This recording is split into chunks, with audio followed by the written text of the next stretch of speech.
James had always been skeptical of ghost stories, dismissing tales of haunted houses as mere folklore. So when his friends dared him to spend a night in the infamous Waverly Manor, he accepted without hesitation.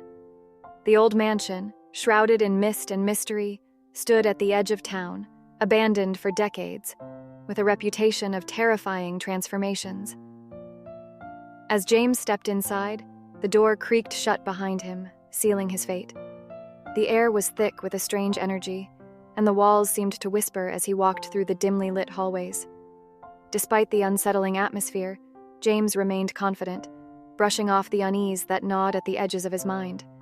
But as midnight approached, things began to change.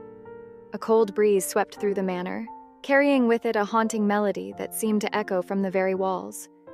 James felt a strange, tingling sensation in his body, starting at his fingertips and spreading inward.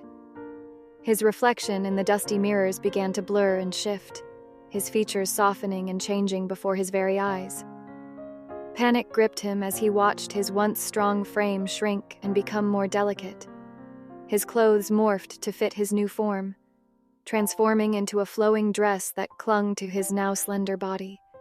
His hair lengthened, cascading down his shoulders in soft waves, and his voice, when he cried out, was no longer the deep baritone he knew, but a softer, higher tone that was foreign to him.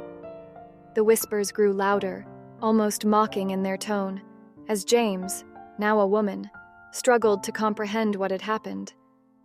The mansion had claimed him, twisting his very identity in a cruel game.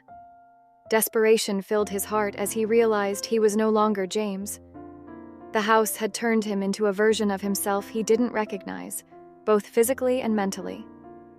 As dawn broke, the door to the mansion creaked open once more, and James, now Jane, stepped out, her former life left behind within the haunted walls. The transformation was complete, and the legend of Waverly Manor had claimed another victim.